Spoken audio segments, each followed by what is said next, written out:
আসসালামু আলাইকুম প্রিয় বন্ধুরা, আজকের ভিডিওতে আমি আপনাদের বলবো যে এই পৃথিবীতে কারোরই কারুনের মতো সম্পদ ছিল না।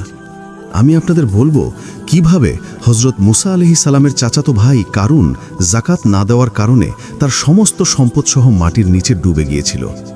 আমি আপনাদের এই বিষয়ে বলবো যা আপনাদের হৃদয় ছুঁয়ে যাবে ইনশাআল্লাহ। তাই ভিডিওটি শেষ পর্যন্ত দেখুন।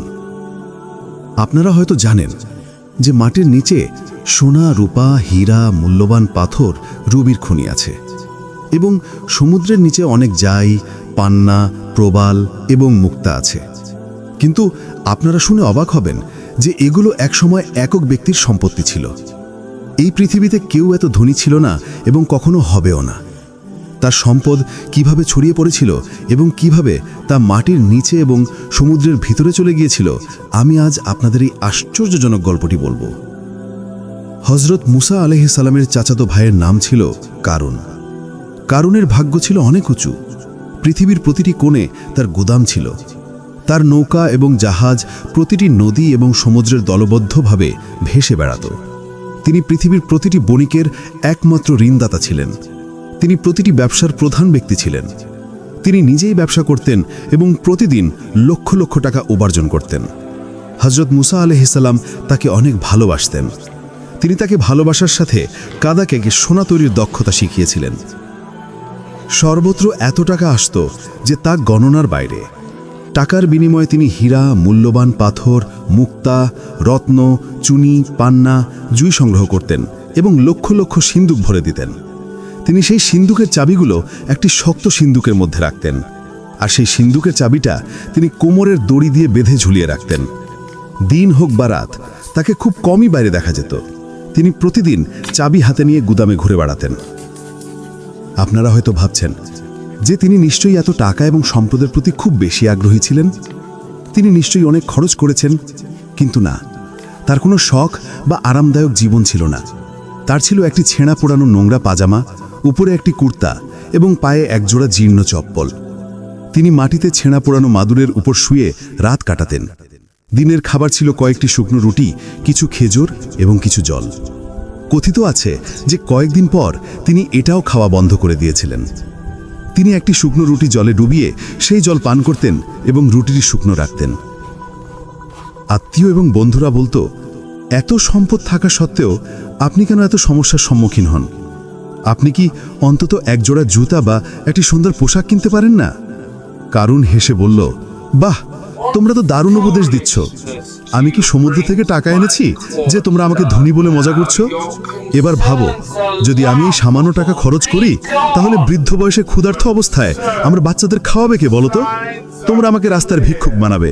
তোমরা খুব চালাক হচ্ছ, আমি দেখছি। কারুনের এই কথা শুনে লোকেরা অবাক হয়ে সেখান থেকে চলে যেত। হযরত মুসা আলাইহিস সালাম যেহেতু তারও প্রতি ছিল, মুসা আলাইহিস সালাম তাকে ভালোবাসার সাথে কাদা থেকে সোনা তৈরির দক্ষতা শিখিয়েছিলেন, তাই তিনি তাকে তার আদেশ গ্রহণ করলেন। তারপর জিব্রাইল বললেন, এখন থেকে পৃথিবী তোমার অধীনে থাকবে, তুমি এর মাধ্যমে যা ইচ্ছা করতে পারবে। কয়েকদিন পর মুসা আলাইহিস সালাম আবার কারুনের কাছে এসে বললেন, কারুন, সৎকর্মের জন্য দান করো, আল্লাহর পথে যাকাত দাও, অন্যথায় তুমি মহাপাপ করবে। কারুন ঠাট্টা করে উত্তর দিল, ভাই মুসা, আমি অনেকদিন ধরে তোমার কথা শুনছি, যদি নতুন কিছু থাকে তাহলে আমাকে বলো। এই বলে সে চলে যাবার জন্য মুখ ফিরিয়ে নিল। মুসা আলাইহিস সালাম তাকে ধমক দিয়ে বললেন, এখনই সাবধান থেকো। কারুন বলল, আমি অলরেডি সাবধান। আর এই কথাগুলো মুখ থেকে বের হওয়ার সাথে সাথে সে কোমর পর্যন্ত মাটিতে লুটিয়ে পড়ল। বিস্ময় এবং ভয়ে তার মুখ ফ্যাকাশে হয়ে গেল। সে বলল, বাহ, তুমি কি আশ্চর্য জাদু শিখেছ? তুমি কি টাকা তোলার জন্য এই কৌশলটি খেলছো? তুমি আমাকে বাচ্চা মনে করো? এবার সে তার ঘাড় পর্যন্ত মাটিতে লুটিয়ে পড়ল। তারপর সে চিৎকার করে উঠল, মুসা, তুমি কি আমাকে হত্যা করতে চাও? মুসা আলাইহিস সালাম বজ্রধ্বনিতে বললেন, সাবধান, এখনই যদি আল্লাহর নামে দান করো তাহলে তুমি রক্ষা পেতে পারো। কারুন বলল, আমি সর্বত্র ভিক্ষা করে এবং দান করে বাঁচতে চাই না, আমি এমন জীবন চাই না। এবার সে আরও নিচে ডুবে গেল। তার দাড়ি মাটি স্পর্শ করল। তার হাতের সামান্য অংশ বাইরে ছিল। তারপর কারুন হাসতে লাগল। মুসা আলাইহিস সালাম কঠোরভাবে জিজ্ঞেস করল, তুমি হাসছো কেন? কারুন বলল, যে আশা নিয়ে তুমি আমাকে হত্যা করতে চাইছো সেটা কখনোই পূর্ণ হবে না। সব ধন সম্পদের চাবি, হ্যাঁ, আমার সম্পদ যে সকল সিন্ধুকের মধ্যে আটকে আছে তার চাবি দেখো আমার মুষ্টিতে।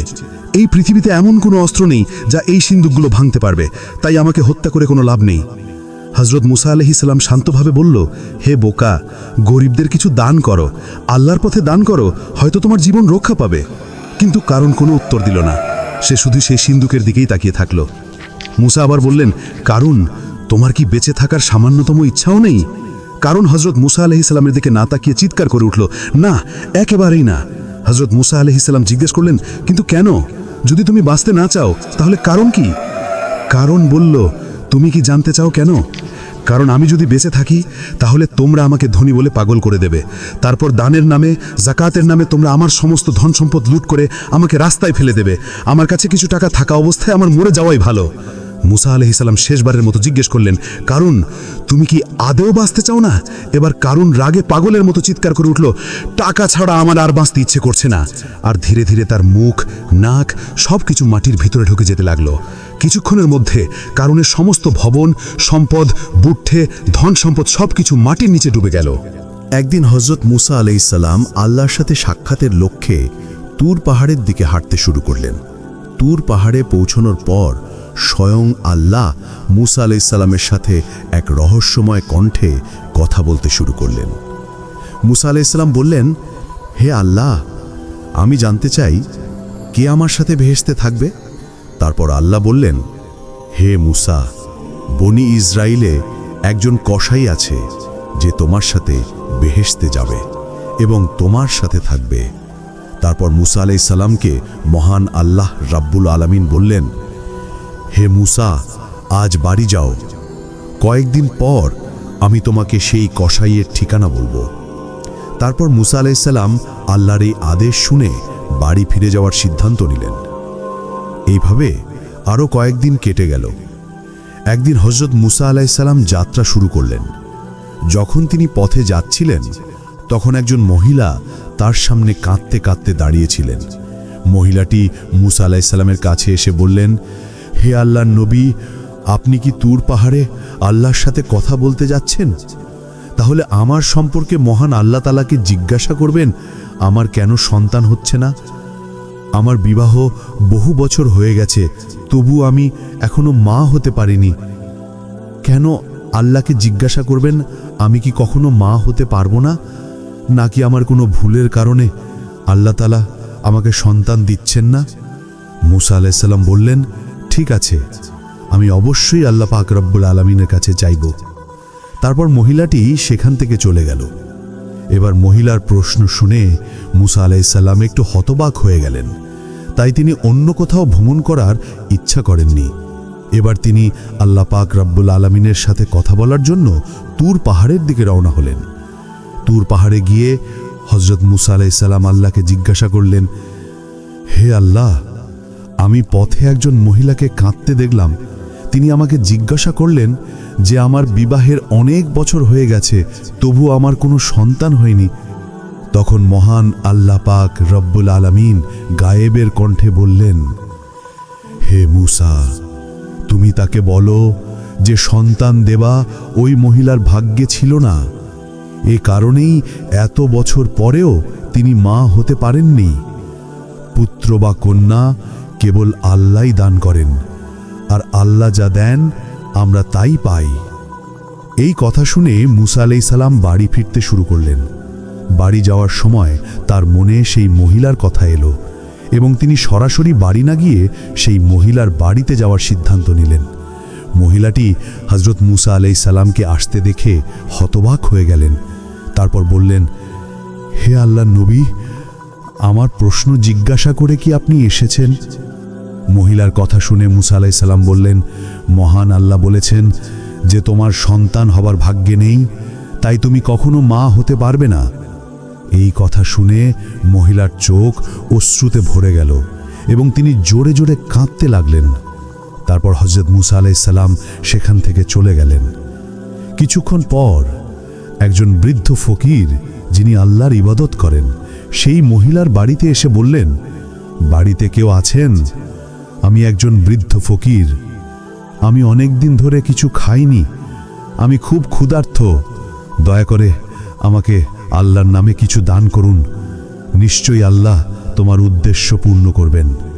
মহিলা ফকিরের কথা শুনে তাকে ঘরে আসতে দিলেন, তারপর তাকে 4টি রুটি খেতে দিলেন। তারপর মহিলা বললেন, আপনি আল্লাহর ফকির, আপনি কি আল্লাহর কাছে প্রার্থনা করবেন যেন আমাকে সন্তান দেন? আমার কোনো সন্তান নেই।